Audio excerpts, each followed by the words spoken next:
brought you by Silver Pumps and Motors. Top quality और consistent performance के लिए सिर्फ सिल्वर पंप्स नाम याद रखना। ఢిల్లీ ఎన్నికల ఫలితాలు తెలంగాణలో హీట్ పుట్టించాయి.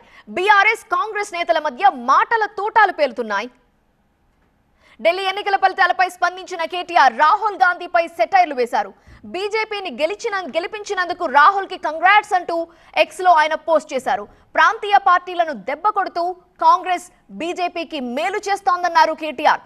ఢిల్లీలో కాంగ్రెస్ ఆప్ను దెబ్బ కొట్టడం వల్లే బీజేపీ గెలిచిందన్నారు కేటీఆర్. आज दिल्ली के इलेक्शन ने स्थापित कर दिया फिर एक बार कि राहुल गांधी जी क्षमता नहीं है कि भारतीय जनता पार्टी को हरा सके. वो ना अपने आप जीत सकते हैं और उसके वजह वो in fact instead of aligning with strong regional forces like Aam Aadmi or KCRG or others, they end up weakening strong regional parties and indirectly helping Bharatiya Janata Party. So my congratulations to Rahul Gandhi ji on ensuring that yet another victory has been given to BJP. Mr. Rahul Gandhi, I'm sure is very, very proud of his achievement. Wish him all the best. ఢిల్లీలో కాంగ్రెస్ కు గాడిద గుడ్డు మిగిలింది అన్నారు మాజీ మంత్రి హరీష్ రావు. హర్యానా, మహారాష్ట్ర, ఢిల్లీ పరాజయంలో రాహుల్ గాంధీ, రేవంత్ రెడ్డి పాత్ర అమోఘం అంటూ హరీష్ రావు ఎద్దేవా చేశారు.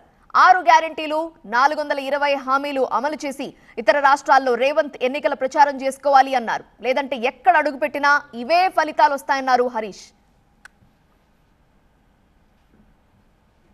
కేటీఆర్ ట్వీట్ కి కౌంటర్ ఇచ్చారు మంత్రి పొన్నం ప్రభాకర్.